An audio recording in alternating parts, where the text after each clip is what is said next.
Well, hello again. This is Michael J., also known as Contoveros, coming to you with something I wrote about a little buddy of mine called the cat. And I wrote this a couple years back. Sit back and see if you can enjoy it. I'm a cat person. I always have been as far back as I can remember. I grew up with the felines rubbing up against my legs, meowing their concerns for their next meal or just a friendly pat on their head or their neck. They'd submit to you if they trusted you. They'd roll onto their backs and expose their vulnerable underbelly.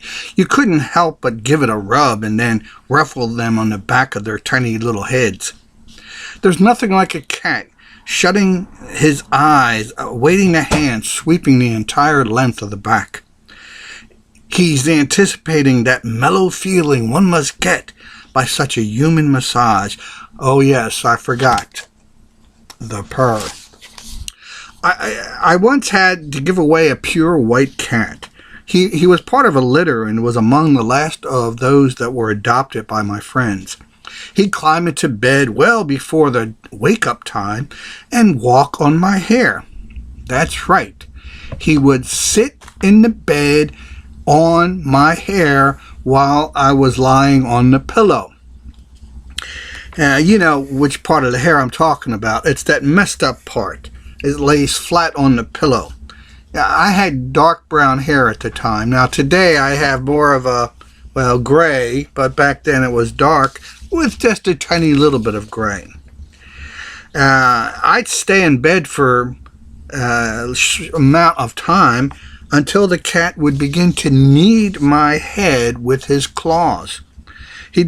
Pushing him away would only result in another attempt to get me up, and then he would pull a Gandhi. He would collapse against my skull in a non-violent dead weight to sit in protest. And then he would purr.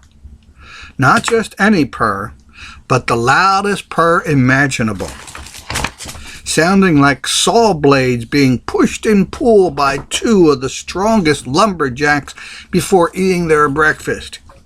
The noise was just enough to drive you crazy, or to drive you to the kitchen to open up a can of food to pacify him.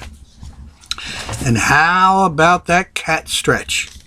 Boy, if I could only flex my body the way a cat does, extending the paws as far as possible, opening up and ridding myself of the sleepy stiffness. Let's not forget when they put both paws in front of them and stretch their hind parts way into the air. They do that when you pet them too. They extend the hind parts for that last bit of a hand contact, stretching all the way from the ears, over the shoulders, across the back, and onto the butt, which never fails to raise a good 8 to 12 inches from the rest of the body.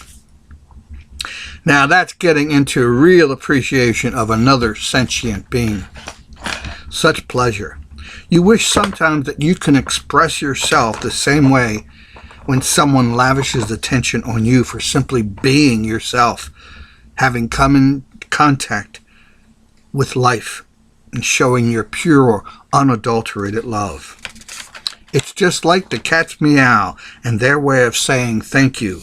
I love you too. Have a good day, and we'll check with you later. Bye.